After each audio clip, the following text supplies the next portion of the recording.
그의 인생 이야기를 더 들어보기 위해 차인홍이 어린 시절을 보냈던 대전의 한 재활원을 찾아가 봤습니다.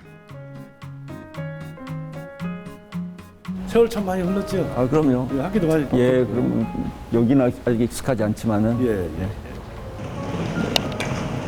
학교가 좀 어딘가 바뀌고 많이 변했네. 많이 변했죠. 예. 그렇고. 아유, 안녕하십니까. 네.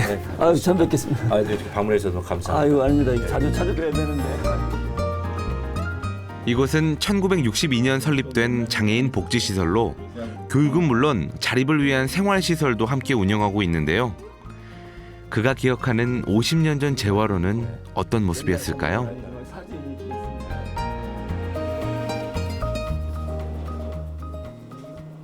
그리고 저 위에 사진이 이제 저희가 진짜 그 자랐던 네. 재활원의 전경이네요. 예전에 여기가 아니라 다른 데에 있었다고. 예. 예, 그 월평동. 월평동에 성시병원 그죠? 이제 지금은 뭐 개발돼 가지고 너무 번화해졌는데 그때는 그 만년교 바로 옆에 그 바다 한가운데 있는 건물이에요, 이것이.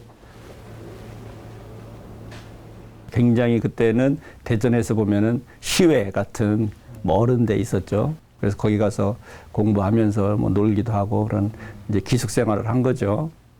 그때는 사실은 굉장히 슬픈 어린 시절이었습니다. 제 마음 지금도 뭐 기억이 생생하지만 9살의 어린 나이에 부모님을 떠나서 있는다는 것은 뭐 아무튼 슬픈 일 아니겠어요. 그러면서도 뭐 그것들이 절대 저에게 후회스럽거나 뭐 생각하고 싶지 않은 그런 시절이 아니고 지금 얼마나 감사합니까? 재활원에서 제가 바이올린을 배우지 않았겠습니까?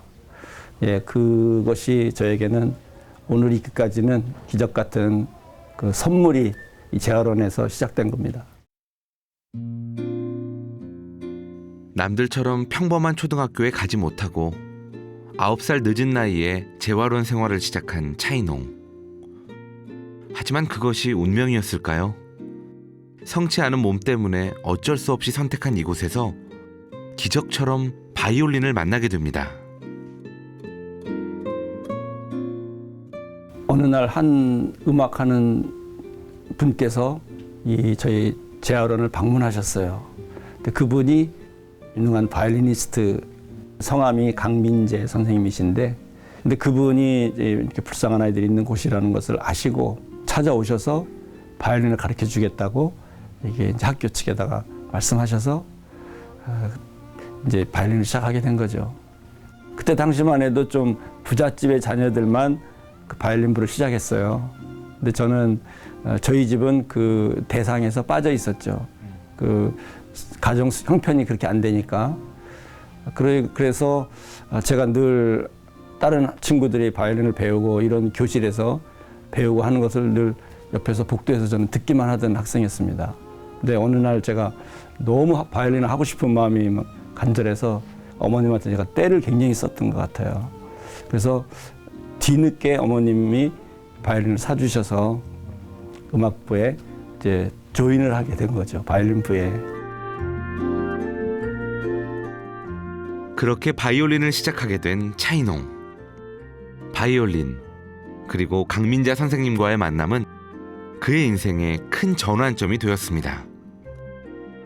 간절했던 만큼 누구보다 열심히 연습했고 여러 대회에서 수상하며 두각을 나타냈는데요. 남과 다른 조건에 어려움도 많았지만 바이올린과 음악은 가난과 장애라는 암울한 삶 속에 큰 힘이 되었습니다. 조금 아쉽다면, 욕심을 낸다면 그때 제대로 레슨도 받고 제대로 교육을 받았다면, 내가 그렇게 열심히 했다면 지금 훨씬 더 좋은 실력 있는 음악가가 되지 않았을까, 뭐 이제 그런 억지 같은 욕심도 부려봅니다만은, 그런 내일 뭐 미래에 대한 계획이나 희망을 갖고 연습한 건 아니에요. 그런 거 없었어요. 그런 생각할 형편도 뭐 어떤 이유도 없었고, 오늘의 내가 할 일은 이거다. 네, 저는 거기까지만 생각했던 단순한 태도였던 것 같습니다. 내가 오늘의 할 일이 바이올린 연습하는 거라면 내가 오늘 최선을 다하자. 정말 내일에 대한 소망이나 이렇게 되고 싶다, 나 이렇게 하고 싶다, 그런 계획 없었어요. 그런 상황이 아니었습니다. 그때가 제가 이제 거의 한 20살이 되는 나이인데 그때까지 저의 학력은 아무것도 없었거든요. 정식 초등학교를 다니지 못해 학력은 없었지만 음악에 대한 열정만큼은 뜨거웠던 차이농. 재활원 졸업 후 음악을 함께했던 장애인 친구들과 함께 베데스다 4중주단을 결성해 활동했고 한국 바이올리니스트의 데모, 김남윤 교수와 같은 분들에게 무료로 레슨을 받는 등 다양한 음악 활동은 물론 스스로를 발전시킬 기회를 얻었습니다. 많은 사람들은 저에게 인복이 있다고 그렇게 얘기를 했어요. 많은 사람들이 찾아와서 나에게 도움을 줬으니까. 왜 그러냐면 저는 누구에게 찾아가서 부탁할 만한 형편의 사람이 아니었거든요. 그리고 부모님이 뒷받침해서 어디 가서 음악을 배우고 뭐 선생님에게 가르쳐달라고 찾아갈 수도 그런 형편이 아니었기 때문에 그래서 많은 사람들이 저에게 찾아와서 손을 내밀어주고 기회를 주신 분들의 연속이 제 삶에 있었습니다. 그래서 제가 다시 기적이라는 단어를 말씀드리자면 나는 교육, 학교하고는 전혀 관계가 없는 사람이라고 내 스스로 내 삶을 한정 지어놓고 그런 것 때문에 속상해하지도 않은 나였는데 지금 내가 박사학위까지 받았어요. 미국 가서. 대학, 석사, 박사 다 좋은 대학에서 제가 생각해도 이것은 참 기적 같다. 제가 서울에 있으면서 독학으로 검정고시를 공부하게 됩니다. 그래서 패스를 하고요. 그때 당시까지만 해도 미국에 유학할 수 있다는 뭐 그런 얘기나 생각은 점만큼도 있질 않았어요. 근데 참 제 삶이 참 신기하다고 생각할 수 있는 것은 저하고 아무 상관없는 한 서울의 교수님께서 유학도 보내주셨고요. 또 현대그룹 아산재단 그래서 또 생활비 지원을 받았고요. 뭐 이런 그런 뒷받침 후원을 주선해준 많은 분들이 계셨죠.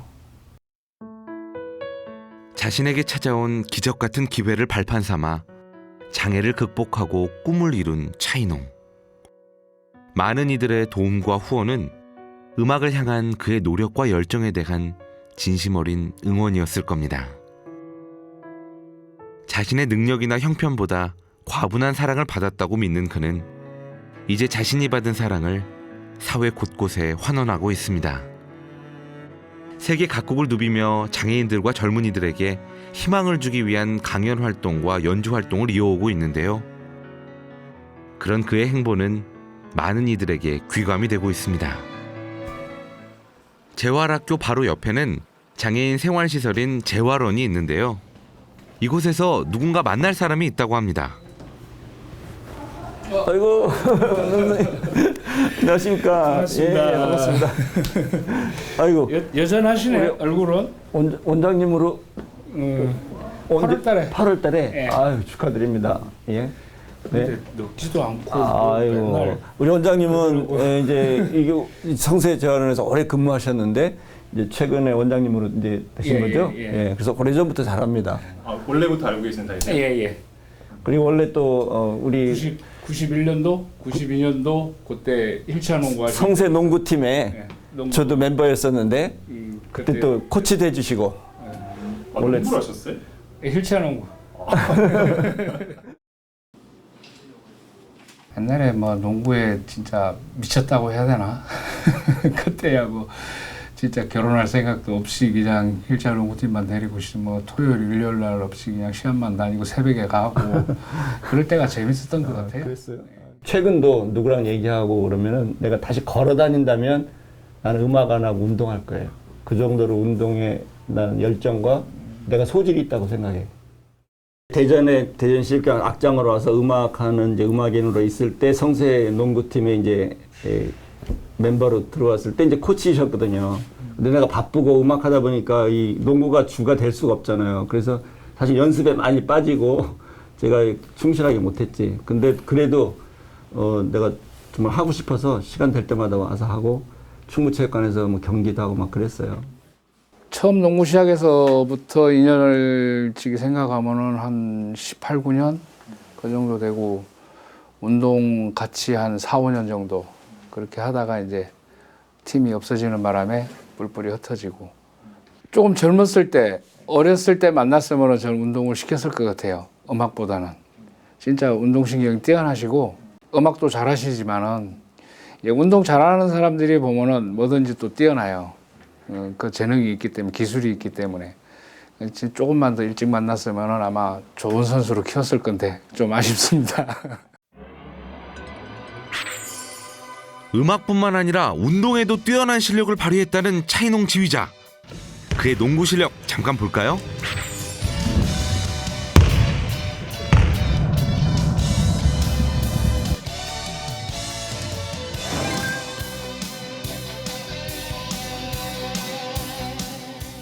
교수님 그 동네에서 그냥 농구 좀 하셨던 그 실력이 아니신데요? 아, 아니, 지금 너무 몸이 안 풀리고 하도 오랫동안 안 아니 해서. 오랜만에 하셨다고 그러는데 잘 노시는데. 아니에요. 옛날에는 더 잘했는데. 아니 그러면 뭐 농구 활동을 하신 거예요? 뭐 그냥 취미로 하신 거예요? 원래 그 이제 재활원에 있다가 예. 그 17살 때 일본에 갔거든요. 예. 기술 배우러. 그때 갔더니 거기 농구팀이 있고 휠체어 스포츠를 많이 해서 그때 거기 가서 배웠어요. 그리고 한국에 와서 이 성세팀에도 있었고 또 미국에 가서 공부할 때도 미국 그 팀에서 같이 하고.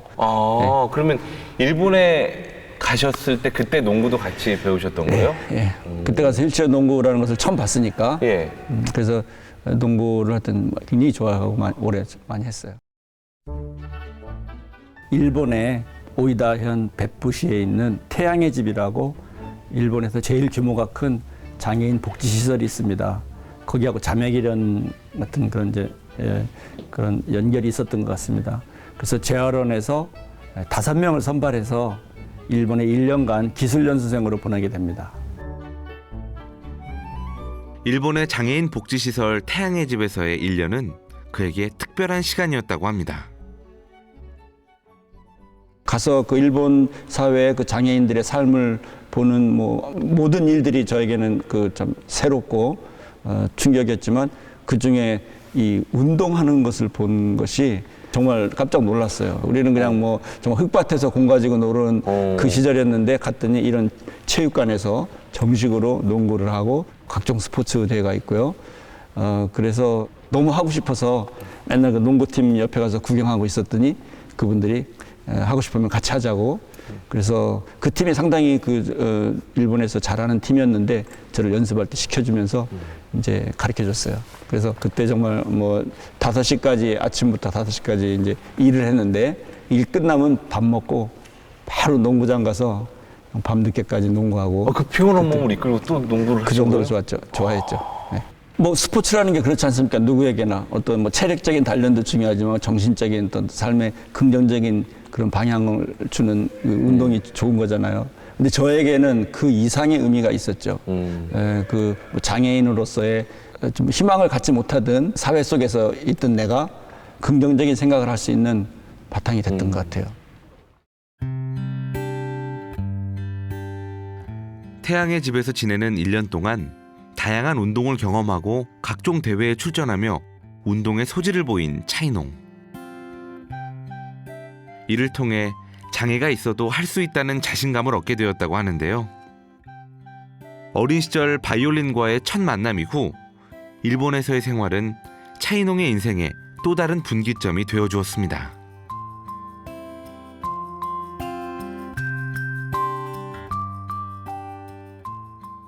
만능 스포츠맨이시네. 아니 음악만 하신 게 아니라 운동에도 소질이. 잠시만요. 다시 소개해 드려야 할 것 같아요. 음악인이 아니라 체육인 차인홍 선수를 소개해 드리겠습니다.